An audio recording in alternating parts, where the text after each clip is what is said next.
Bueno, una nueva emisión de la Ciudad de los Poetas. Llegamos desde la mano de la Fundación Argentina para la Poesía y a este maravilloso lugar, un espacio de Buenos Aires, un espacio de todos, que es la Botica del Ángel. Desde aquí estamos muy conmovidos porque Eduardo Vergara Leumann ha hecho un recorrido, una integración, diría una armonización de las artes, que es lo que nosotros venimos intentando cada uno desde su más hondo lugar y queremos abrazarle a las artes a partir siempre del gesto poético.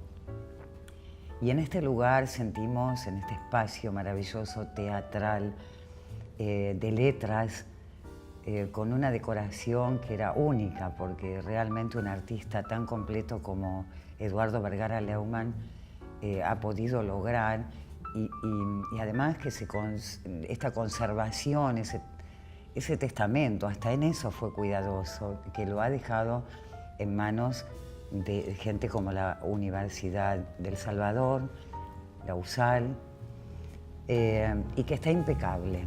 Impecable. Lo estamos recorriendo realmente con cierta religiosidad o espiritualidad, sensaciones, sensorial. Es un lugar mágico. Realmente invitamos a todos nuestros amigos quienes nos reciban a no dejar de pasar. No se lo pueden perder. Y a quienes lleguen desde el exterior, por supuesto, también tienen que pasar por la Botica del Ángel. Bueno, dicho todo esto, vamos a nuestra Ciudad de los Poetas con dos invitados que tienen tanto que ver también con todas estas artes que estamos hablando. Desde Ana Guillot, profesora en letras. ¿Cómo estás, Ana? No, Feliz. Doctora en letras. No, profesora. Profesora en letras. Sí, no, el doctor está en casa, pero... Bueno, muy bien. Bueno, Ana Guillot, y nos Profesora acompaña en también letras. Rubén Balseiro, queridísimo amigo de las artes, antropólogo, además de, por supuesto, poetas ambos. Y lo que quería decir es que también Rubén transitó algo así como 8 o 10 años por la Fundación Argentina para la Poesía, nuestra institución, y ha sido secretario también. ¿No? Empezó como vocal y luego tuvo la secretaría. Y ya sabes, Rubén, desde la Fundación uno se propone, a veces puede darle continuidad, otras no, pero nosotros estamos por ese camino. Y Ana, con sus talleres, ¿cómo es el nombre de tu taller? Tangerina. Tangerina. Mi taller se llama Tangerina porque yo tenía un abuelo andaluz que me había contado que había estado en Tánger y bueno, de ahí empezó a resonar. Y después uno de mis grupos, yo no me acuerdo si para mi cumpleaños o para el Día del Maestro, no sé, son adultos, ¿no? Pero se vinieron con un mandarino, así chiquito, y entonces tenía que ser tangerino el lugar y es tangerino. Qué bueno. Ahí quedó, esa divino. reinvención del lenguaje, ¿no? Sí, divino. Bueno, precisamente por esas razones que los hemos invitado a ambos, porque si es algo que muy visible, muy notable en ustedes, es este interés de la poesía abierta al lenguaje de los jóvenes, a esa investigación. Ustedes permanentemente investigan a ver qué ocurre con los jóvenes, porque todos abrevamos de alguna manera de la generación del 40. Sí, no sé, si querés, Rubén, decir, porque vos sos el que en toda reunión y en todos los barcitos... Es verdad, es verdad.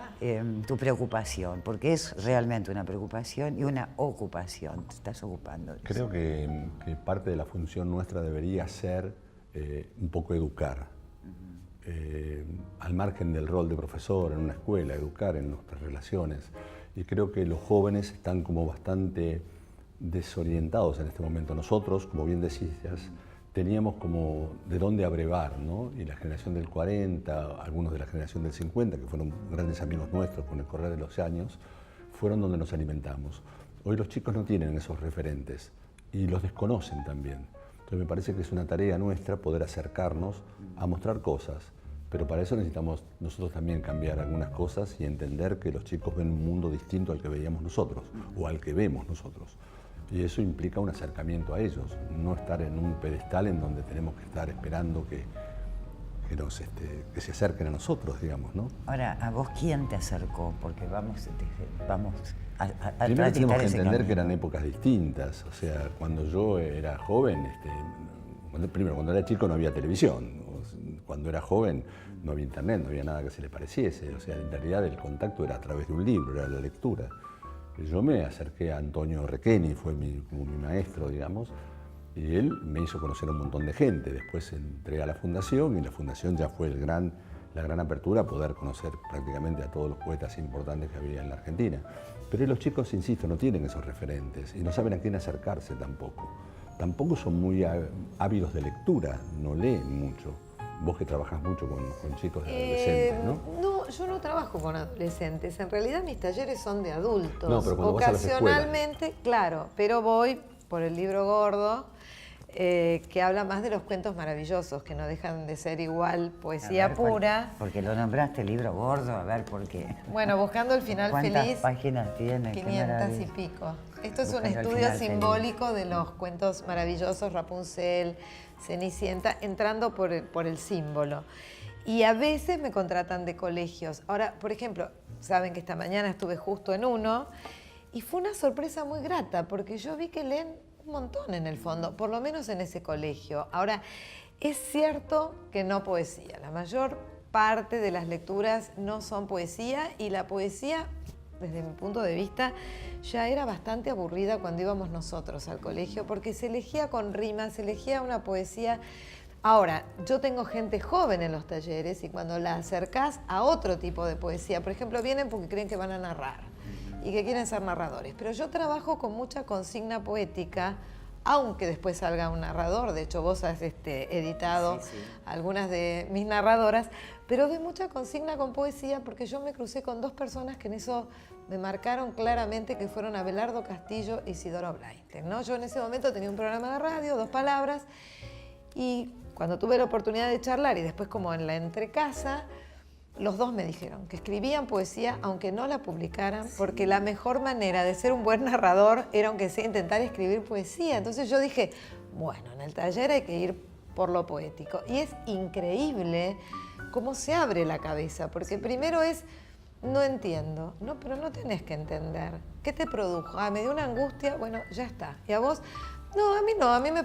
Eso es, ¿no? Entro por otro lado. Hay que desmistificar eso de que la poesía hay que entenderla. Después, si querés, haces un trabajo crítico. Ese es otro tema. Pero la poesía entra por otro lado y entra por la emoción. Estoy totalmente de acuerdo. Es como narrativa la poesía ahora, o tiene un rasgo Se volvió más narrativo. prosística, de algún punto de vista. Eso es real. Pero porque también es real que se ha reducido el vocabulario de la gente, que a veces cuando vos abordás metáforas un poco complejas, la gente no las entiende o no puede llegar a esas Eso, metáforas. ¿qué es la metáfora? Claro. Entonces hay un poco que repensar la poesía, ¿no? Yo lo que creo que por ahí la poesía nuestra, y esto lo digo siempre y me gano bastantes enemigos, se ha quedado un poco estancada en lo que las generaciones del 40 al 60 han marcado, y seguimos escribiendo bastante parecidos en un mundo que cambia a velocidades siderales, y nosotros seguimos con una poética que es, a mi entender, y hablo de la mía propia, es un poco vieja. No sé si se puede aplicar el término viejo a la poesía. Pero vos has como renovado el lenguaje, o sea, Trato. otro modo de poetizar, digamos. Trato, pero bueno, no sé si lo logro. Ya sí lo lográs. Cuando hablas con los chicos, ¿no?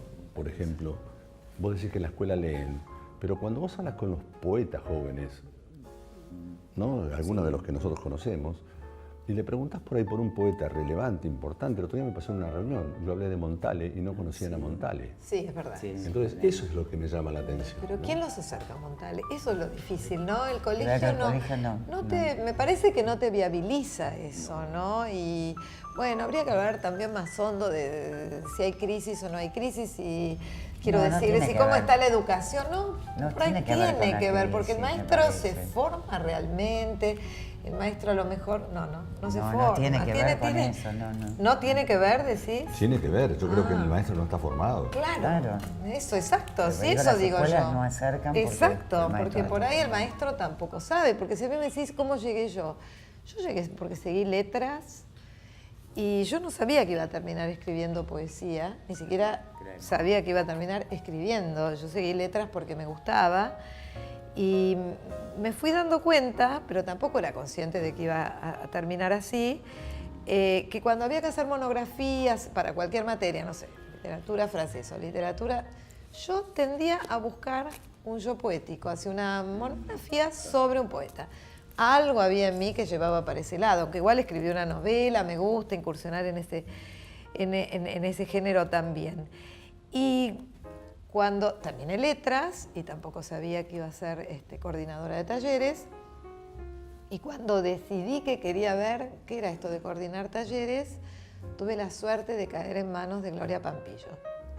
Gloria Pampillo promocionaba en ese momento una especie de curso de verano para coordinadores de taller, y yo caí ahí con una amiga y Gloria hizo el milagro, porque ella dijo, nadie puede coordinar un taller si no se pone a escribir. Y nos tuvo todo el verano escribiendo. Y yo veía que por ahí me salían cosas poéticas y que a Gloria le gustaban, y acá hay un libro, y tal vez, y no sé. Y ella me llevó a José Luis Mangeri en ese momento, un prócer, un editor prócer. Y así empecé.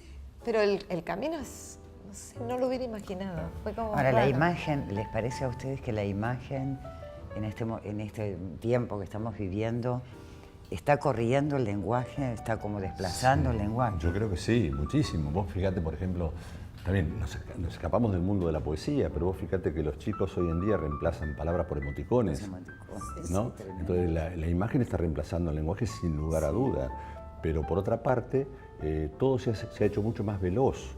Entonces una de las cosas que me parece que son para pensar es nosotros imaginábamos una poesía como introspectiva, ¿no? En donde yo llegaba a mi casa tranquilo, me sentaba en un sillón, un vasito de vino y leía poemas. En mi intimidad propia. Y hoy la intimidad ya no existe como tal. La intimidad está expuesta. Una cámara web que te muestra todo a través de las páginas, de las páginas virtuales que hay en Internet. Entonces, habría que repensar eso. No sé, yo no tengo la respuesta, No, pero tengo la pregunta. O sea, me parece que tenemos que pensar en esas cosas. ¿Cómo haces vos con tu propia poesía? Cuando en escritura me refiero, Sí. ¿no? ¿Cómo la genero? ¿Cómo escribís? ¿Cuándo viene ese momento? Una vez Antonio me decía, ¿Cómo llega? Antonio Requeni me decía que él era un periodista que a veces era visitado por la poesía, ¿no? Y yo me lo creí eso, ¿no? Porque en realidad yo siento que yo soy una persona que hace una vida común y corriente y de cuando en cuando la poesía llega y escribo. No ¿Y la escribe busco. en qué momento llega? ¿Podés Llega percibir? muchas veces cuando leo, la lectura de otros poetas me genera cosas. sí. Llega a veces mirando, no sé, por la ventana de un café, lo que sí siempre es en un café. En un café, qué lindo Sí. escribir en los cafés. Distinto es cuando escribo ensayo. Cuando escribo ensayo eso requiere de un Claro. análisis, de un estudio, de elegir un tema, de profundizarlo. Pero la poesía es una cosa que visita, viene. Claro. No estoy diciendo que, no estoy hablando de inspiración, ¿eh? No, en Estoy absoluto. hablando de que Que aparece sabés a veces. cuándo llega Sí, ese tenés una momento. intuición. tenés una intuición. ¿Y vos, Ana? ¿Cómo te Ay, llegaba? yo en estos últimos años, por cuestiones personales, tuve poco tiempo libre.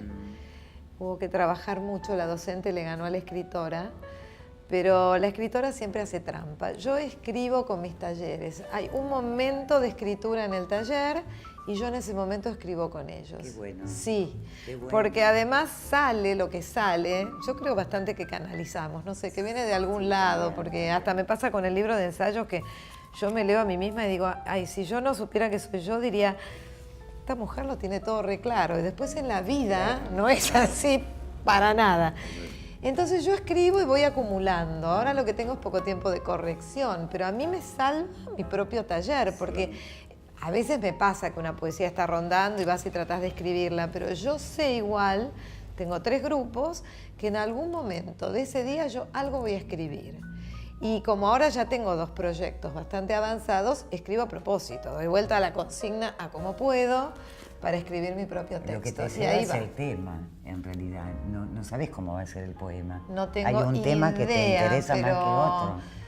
Bueno, yo ahora hay un libro más o menos terminado que está Taco de Reina, que viene rondando, hay que terminar de corregirlo, pero otra cosa que estoy escribiendo, que es más prosa poética, son las voces de las mujeres griegas. Entonces habla, no sé, Ifigenia, habla Clitemnestra, habla Casandra, habla Hécuba, habla Penélope. A todas les voy a cambiar el mito, y entonces me llegue la consigna que me llegue, me viene por, no sé si por inspiración, vos decías no, pero no sé, por ósmosis. Ay, esto me sirve para Casandra, vamos Casandra. O esto me sirve para, no sé, Clitemnestra, vamos Clitemnestra. Y ahí se va armando el libro, es increíble. Ahora necesito tiempo para después sentarme y corregir, porque somos todos un poco obsesivos, no sé si sabremos. Y bueno, se corrige mucho, ¿no? Sí. Yo digo que la inspiración no, pero no estoy diciendo que todo sea racional, ¿eh? No. Yo creo que hay cosas que aparecen en el poema que nadie puede explicar. No, ni vos ni mismo. siquiera No. Exactamente. Yo termino de escribir un poema y de pronto hay una frase en el poema que no sé ni de dónde salió, Exactamente. pero está en el poema. O sea, eso es medio mágico, ¿no? Sí, sí. Vos tenés en este libro, Rubén, Sí. Cuando cae la noche, hay una imagen de un pájaro cuando da sobre una ventana, Sí, sobre un vidrio. bueno, es... Pero me quedé, es alucinante. ¿Lo tenés por acá? Sí. ¿Sabés? Esto ocurrió una mañana, de verdad, en el balcón de mi casa. Yo pensaba lo siguiente, que en el cine, nosotros vemos una película, parte del guión, de manera que no desplaza. Cuando yo dije desplaza, no está desplazando. La imagen parte de la palabra, Sí. es a partir de la palabra. Y esto Hay una mentira en este poema. A ver. La mentira es que en realidad no soy yo el que agarró el pájaro, sino que es mi pareja la que agarró el pájaro. Pero yo lo puse en primera persona porque le podía resolver mejor el poema, ¿no? Pero es real, lo leo. Hoy se estrelló en mi ventana un pájaro, amarronado golpe de tristeza, dolorido silencio ante mis ojos. Lo tuve entre mis manos y sentí su latido. Era tan débil que la tarde se fue haciendo ceniza. Luego un hilo de sangre en el lento horizonte anunció la llegada de la noche y el pájaro voló, quién sabe dónde. Es un hecho real. Pero yo te voy a A contar. ver. Sí, no, es que A vos te pasó lo mismo. Te lo juro, por favor, y en una circunstancia increíble. Mi papá se había muerto haría 2 meses y yo le dije, ay, pa, dame una señal, qué sé yo. Bueno, al otro día siento pic en la ventana y se había caído un colibrí. Yo tengo un balconcito también en la ventana, el colibrí ahí. En ese momento escucho que la persona que me ayuda hace muchos años, yo creo que estoy acá porque Consuelo está en mi vida, viene un rato, pero quiero decir, ese rato es fundamental. Consu, le digo, vení por favor, que me parece que hay un pájaro caído acá. Bueno, lo agarré yo también entre mis manos y cuando lo tuve empecé a decirle, te lo juro, ay, pobrecito, ¿qué te pasó? ¿Qué te pasó? Tú revivió, se metió en el dormitorio y le digo, Consuelo, sonamos, porque ahora, ¿cómo me lo saco de acá? ¿Qué lo voy a sacar a cómo? Te juro que es verdad, se puso así en el vértice de la cortina y yo dije, ahora peor, porque no iba a salir con una toalla. ¿Qué hacemos con este pájaro? Lo agarré de nuevo, pero te lo juro por cada uno de mis nietos. Es como si él hubiera reconocido una mano que lo salvó, ¿viste? Que lo reanimó. Lo puse en el borde del balcón y le dije, bueno, ahora volá. Y le dije, Consuelo, era mi papá, déjame de hinchar. Era mi papá. Es una enorme casualidad, Sí, pero sí, yo sí, creo sí. en Yo la creo, magia. yo creo en eso, sí. Te juro que es así, tengo testigos, por suerte. Está Consuelo, porque después se lo contaba a mis hijos y mi hijo me decía, es increíble, mamá, sí, será increíble, pero Sí, lo son cosas que creo, pasan, Rubén, es porque así. pasó. Qué maravilla. Son cosas Sí. que no se pueden explicar a Qué veces. señal. ¿Y vos tenés para leerlo? Yo no hice un poema de eso, pero yo como me dedico a los cuentos maravillosos y a las coronas, te puedo leer el de la corona, en este lindísimo libro que hicimos juntas, que dice, elegir podría ser la manera de llevar la corona con el cabello suelto y sin que pese, traspasar el espejo y entender el revés, para que venga por detrás de la bruma la imagen. Cuando sea de día, habrá de despertar en una jaula abierta como una oruga a punto de lanzar su flecha sobre la hoja fresca, del almendro. Bueno, hay ¿Viste? que ¿Te das coronarse, cuenta? ¿no? O sea, Justo la jaula. no hay rima, Justo la jaula. no hay rima, hay música. Hay música. Sí, Hay música, claro. y la música es diría que es la respiración del poeta. ¿Están de acuerdo ustedes con eso? Sí, sí, absolutamente. Yo como editora, Enrique digo. Puccia decía, él hacía cortes raros a veces. sí, Y totalmente. yo una vez le pregunté por qué. Saer en su, Sí, en su totalmente. narrativa. Porque yo lo respiro así, me Claro, decía. Y totalmente, sí, eso sí. totalmente. Ahora, yo me quedé con algo de la imagen. Voy a traer una idea a la mesa. Vos decís que prima la imagen y yo creo lo mismo. Ahora, qué interesante sería desvestirle la imagen. Si esos chicos trabajan con la imagen, que cada uno diga, no, eso es un trabajo de taller que haría y haré. Bueno, a ver, tengamos esta imagen, pero no una imagen, un cuadro, no, la imagen que ellos manejan, esta dinámica, esto que vos decís, ponelo en palabras, a ver qué palabras, es decir, como darle vuelta, ¿no? Es decir, si yo no voy con la palabra la imagen y lo que me viene es la imagen, ¿por qué no decirles que verbalicen la imagen? Ahí hay un trabajo, me parece. Hay un trabajo interesante. Y como para llevarlos a ver, bueno, ¿cómo lo contarías? ¿Con qué palabras lo contarías? ¿Qué ritmo le pondrías a esta imagen? Ahí me Acá, sale la tallerina. acá aparece el problema de vuelta, ¿no? De qué vocabulario tenés. Cuando uno se comunica, cuando estamos hablando nosotros, lo primero que hacemos es una transformación de idea a palabra. Sí, sí, sí. ¿No? Y esa transformación de idea a palabra no siempre se logra si yo no tengo las palabras adecuadas. Obviamente. Entonces a veces es difícil para un chico, Sí. inclusive poder bajar eso a palabra, porque la foto está, pero no sé cómo contarla. Pero por ahí se lo Pero puedes ir como ejercicio mejorando, sí, ¿no? sí, sin Porque duda. es como los abdominales. Un Sin día duda. tuviste después la panza chata. Yo nunca tuve. Bueno, no sé. Pero digo, si vos le decís, sí, está bueno, pero poneme otra palabra. Totalmente. Y ponele una palabra que denote oscuridad. Y lo vas llevando, yo creo que se podría. Lleva tiempo, ¿eh? Me parece que estaría Pero es bueno. también mi experiencia en los talleres, porque empiezan contando muy por ahí, desde uno, no siempre, o el verbo muy conjugado y entonces el poema muy pesado, y después nos damos cuenta de que en la narrativa no hay que usar gerundios, pero en la poesía podemos, o el infinitivo cumple otro rol. Algunos dicen que no Algunos podemos. dicen que no, yo me quedé Algunos pensando lo dicen que mismo. no, yo lo sé, pero bueno.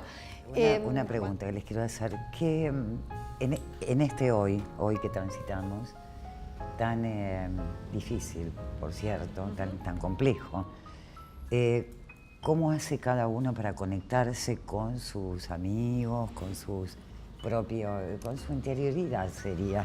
¿Qué pasa con lo interior, con ese mundo interior? ¿Te toca lo caótico, no te toca? ¿Te invade, no te invade? Para la ¿Yo? Dale.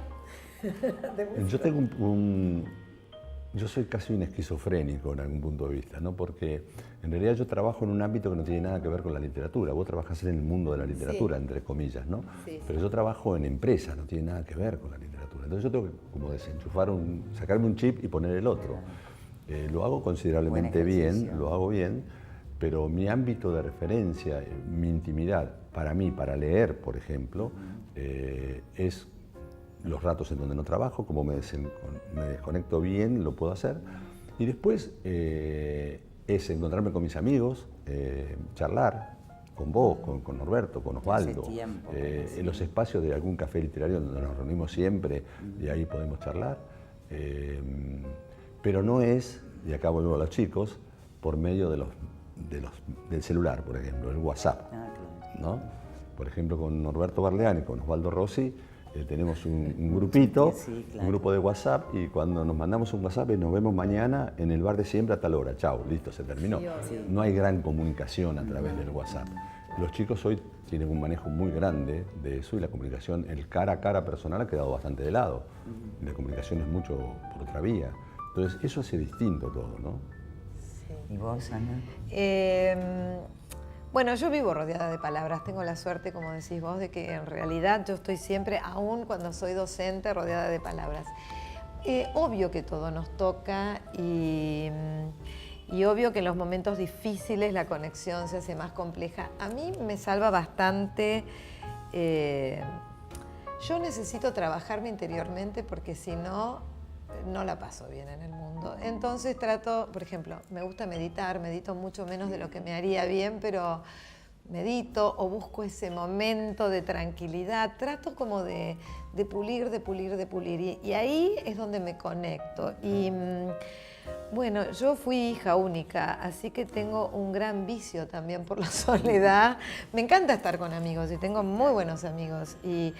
Pero yo estoy muy rodeada también de cursos de gente de muy hacia afuera. Entonces el momento de estar sola y yo conecto. Entonces cuando tengo ratos de trabajo informal, como digo yo, que no estoy ante un grupo y estoy con la computadora y aunque esté corrigiendo un libro de otro, y yo estoy ahí en conexión, percibiendo que siento, más bien te diría que demasiado, ¿no? Por momentos creo que tendría que soltarme un poco más. Pero ese contacto no me cuesta hacerlo. Lo que me cuesta es después darme cuenta cómo estoy y vivir todo lo feliz que quisiera, que eso es imposible también, ¿no? Bueno, y el conflicto humano se conflicto sería humano. la armonización. Diría. Exacto, eso es es lo que una nos muy buena presenta palabra. Vergara Leumann aquí, es lo que todos creo que decíamos Eso es para... una muy buena palabra. A mí me gustaría cerrar este espacio con un poema que cada uno lea. Vale. Y se lo deje a la gente que está habitando esta ciudad que nos hemos propuesto considerar más allá de la afuera. Esta es una ciudad de los poetas. Qué lindo, De manera que este es yo la verdad el igual te voy a espacio para felicitar ustedes. por este trabajo, de verdad. Bueno, es excelente. Muchas gracias, Gracias a de verdad. ustedes. Todos de los corazón. anteriores han sido grabaciones estupendas. Anita. Bueno, yo voy a leer este porque está dedicado a Jorge Ariel Madrazo y entonces me gusta traerlo a la mesa y que su ángel también nos acompañe. A él le gustaba un verso que dice polvo que late y hizo un comentario en el blog de Gustavo Tizoco, lo traemos también a Tizoco. Y quedó para Jorge Ariel este poema, así que bueno.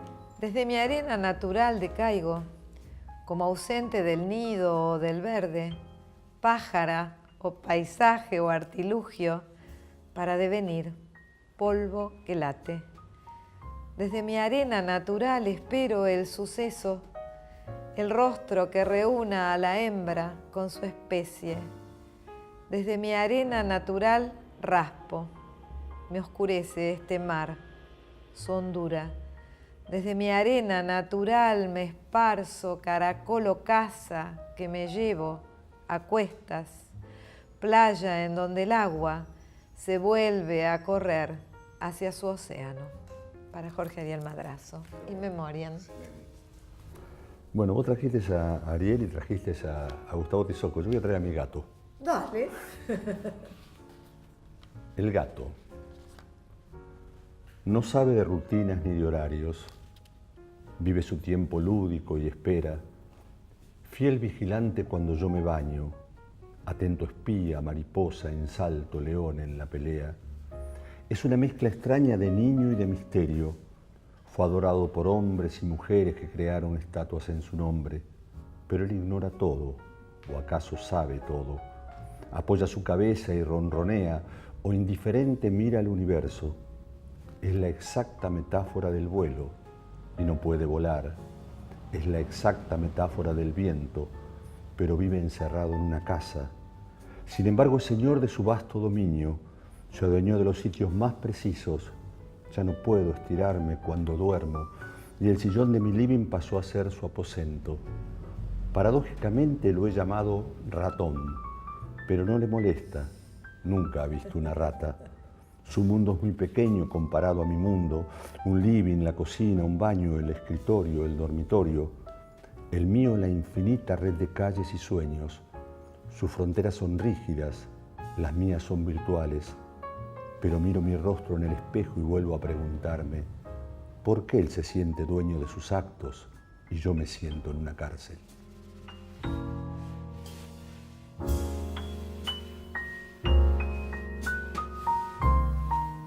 Bueno, amigos, amparados por la poesía, angelados por este hermoso lugar, nos vamos yendo, nos quedamos con este asomo de luz y de esperanza que nos trae la Botica del Ángel y toda la poesía y todo lo que ustedes nos han entregado.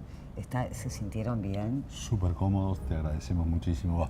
Placer total. No, era mutuo. Estábamos de acuerdo en Precioso. que íbamos a agradecer. Bueno, yo tengo un saludo, que es darnos las manos. Nos la ¿Puedo? damos. Ya. Ahí. Dale, Nos vamos.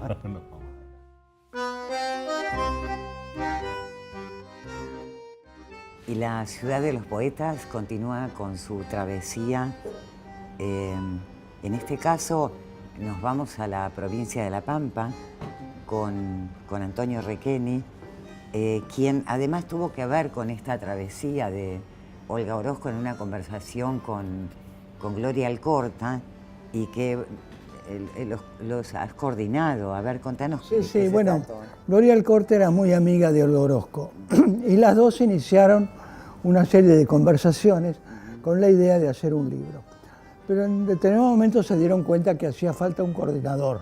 Y me llamaron y me dijeron si yo quería coordinar las conversaciones. Y bueno, y las coordiné. El título Travesías lo puso Olga Orozco.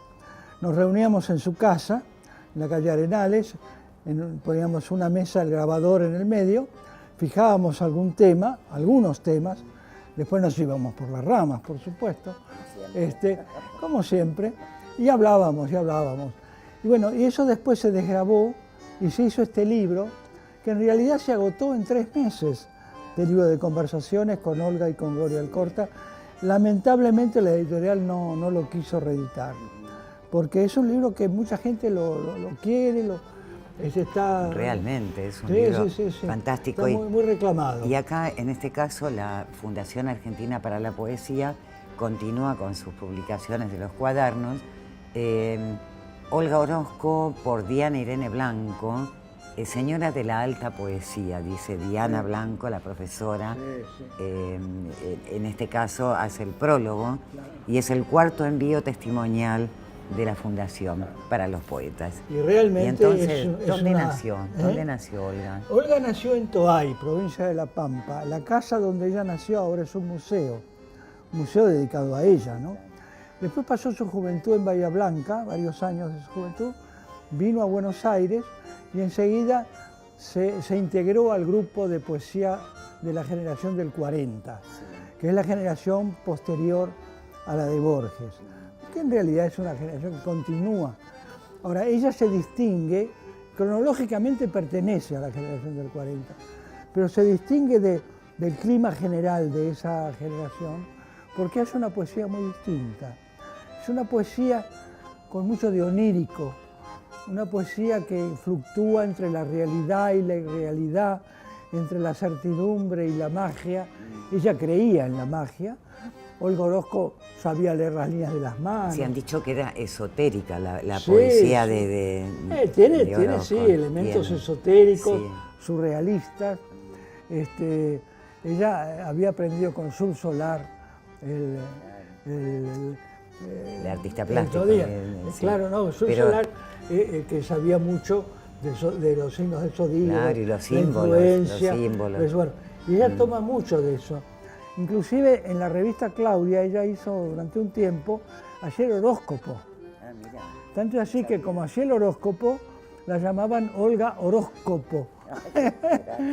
Bueno, y me acuerdo que una vez se tomó vacaciones y otro escritor hizo el horóscopo en lugar de ella. Claro, él lo que hacía era copiar del año anterior el horóscopo del día. Y cuando ella volvió se enojó tanto, porque dijo, ¿cómo vos no entendés? Porque ella creía absolutamente... Sí, por supuesto, tenía convicción. En los ritos de la magia, todo. Y eso está en su poesía. En la poesía, además, hay un tema fundamental que es la muerte. Tiene un libro que se titula Las muertes. El primer libro es Desde lejos, publicado en 1940, lo publicó Losada.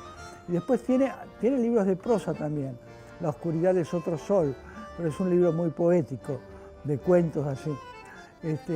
Era una mujer encantadora, de una gran sabiduría. Yo me acuerdo que en aquellas conversaciones que hacíamos en su casa, en la charla así corriente, ella decía cosas al pasar, que después al desgrabarlas, nos dimos cuenta que eran de una gran profundidad. Era una mujer que decía cosas profundas, una mujer de una gran inteligencia, una gran lucidez, cantaba tangos, era una personalidad muy interesante, ¿no? Vos, con estas especies de entrevistas que estamos teniendo para la Ciudad de los Poetas, nos estás haciendo notar que había mucho mejor humor antes que lo que Sí, hay ahora. por supuesto. Había un Pero disfrute. la generación del 40 no tuvo tanto No humor. tanto, pero había un disfrute por la literatura, bueno, y no, un por compañerismo, Era una generación además Sí, muy culta, muy sí. formal, pero había surgido en una época menos feliz que la de los años 20. Fueron los años de la Guerra Mundial que ellos vivieron y todo. Son poetas más bien elegíacos, poetas más melancólicos. Amelia Biagioni tenía Amelia Biagioni conexión. viene después. Viene después. Gran Pero amiga, también gran amiga de esotérica. Olga Orozco. Gran Sí, amiga sí, de sí, Olga sí. Orozco también, pero empieza a publicar posteriormente, después de los años 50. En cambio, Olga Orozco, en el año 1940, publica su primer libro. 1940, su primer libro. Vivía en la calle Medrano, ella estuvo casada con un poeta bastante olvidado, Miguel Ángel Gómez, y en su casa de la calle Medrano cerca de Rivadavia, hacían sus tertulias los poetas del 40. Por ahí por donde están las violetas en este Cerca momento, de las muy violetas, cercano. enfrente de las violetas, Ah, mira, ¿no? ajá. Enfrente casi esquina Lesica, ahí tenía la casa ella. Y después, bueno, ella tuvo también una relación con Enrique Molina, que es un poeta que influye sobre ella. Son los dos poetas tal vez más interesantes de la generación del 40, ¿no? Qué bueno. Sí. Qué bueno tenerlos, traerlos, porque Claro, el recuerdo claro. hace que no Y mueran. Y ella gravitó mucho en la poesía de los jóvenes. Sí. Alejandra Pizarnik es una especie de ahijada. Para Alejandra, Olga era su segunda madre. Bueno, pero te iba a preguntar, pues, ¿sabes qué? Las líneas de Olga Sí. no era una poesía de economía, de palabras. No. Ella se Hace un verso largo, un verso tipo largo. versículo, Sí, pero rítmico, Sí. ¿no? Con música, hay una música interior. sí. No es la música del poema clásico, ¿no? El endecasílabo, el alejandrino, pero sin embargo es un poema, es verso libre, pero libre con un gran ritmo, con Sí. una melodía, una Y armonía. con una adjetivación bien Además, ubicada. una adjetivación. Sí, bien ubicada. Es una poesía muy original, muy lúcida, muy profunda. Y dice, yo, Olga Orozco, desde tu corazón digo a todos que muero. Amé la soledad, la heroica perduración de toda fe, el ocio donde crecen animales extraños y plantas fabulosas, la sombra de un gran tiempo que pasó entre misterios y entre alucinaciones, y también el pequeño temblor de las bujías en el anochecer. Mi historia está en mis manos y en las manos con que otros la tatuaron. De mi estadía quedan las magias y los ritos, unas fechas gastadas por el soplo de un despiadado amor, la humareda distante de la casa donde nunca estuvimos y unos gestos dispersos entre los gestos de otros que no me conocieron. Lo demás aún se cumple en el olvido. Qué bello. Es de una gran hermosura, de una gran calidad estética. Qué bello. De una gran calidad estética y además de una profundidad existencial. Sí, ¿no? sí, por supuesto. Todos eran existenciales en Sí, ese sí, tiempo. sí, claro, Conceptual, una Claro, poesía claro, conceptual. claro. Como la de Antonio Una gran Requelí. poeta. Vamos. Continuamos con nuestro camino. Es Muy maravilloso. bien, muy Gracias por estar.